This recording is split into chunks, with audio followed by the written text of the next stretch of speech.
నమస్కారం. ప్రపంచ ఆర్థిక పరిస్థితుల్లో అనిశ్చితి పెరగడం, డాలర్ విలువ తగ్గడం, అంతర్జాతీయ మార్కెట్లో చమురు ధరలు పడిపోవడం వలన బంగారం మరియు వెండి మార్కెట్లో స్వల్ప పతనం కనిపిస్తోంది. నిపుణుల అంచనా ప్రకారం ఈ ధరల తగ్గుదల తాత్కాలికమై కొన్ని రోజుల్లో మళ్లీ స్థిరంగా మారే అవకాశం ఉందని చెబుతున్నారు. ఈ రోజు బంగారం ధరలు పరిశీలిస్తే 24 క్యారెట్ బంగారం ప్రతి 10 గ్రాములకు 1,33,500 రూపాయలు, 22 క్యారెట్ బంగారం 1,22,300 రూపాయలు, వెండి ప్రతి కిలో 1,78,600గా నమోదయ్యాయి.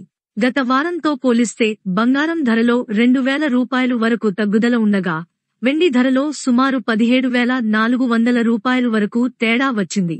పండుగల సీజన్కి ముందు ఈ తగ్గుదల పసిడి కొనుగోలుదారులకు ఆనందదాయకంగా మారింది.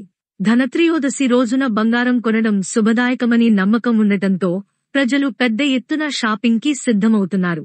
ఈ ధరలు ఇలాగే మరికొన్ని రోజులు కొనసాగితే పసిడి మార్కెట్లో కొత్త రికార్డులు నమోదయ్యే అవకాశం ఉందని నిపుణులు అంచనా వేస్తున్నారు. తాజా బంగారం మరియు వెండి ధరల అప్డేట్స్, ప్రత్యేక ఆఫర్లు, కస్టమ్ డిజైన్ జ్యువెలరీ కొరకు మరిన్ని వివరాల కోసం శ్రీ శాంభవి జ్యువెలర్స్, కొత్తపేట్, హైదరాబాద్ను సంప్రదించండి. మీరు విశ్వసించగల పేరు, మీరు గర్వంగా ధరించగల నాణ్యత. ఇది ఈ రోజు బంగారం, వెండి ధరల తాజా అప్డేట్. మరిన్ని ఆసక్తికరమైన సమాచారం కోసం మా ఛానల్ను ఫాలో అవుతూ ఉండండి. వివరాల కోసం వెంటనే కాల్ చేయండి. 9848714403. నేను శ్రీవాణి. ధన్యవాదాలు.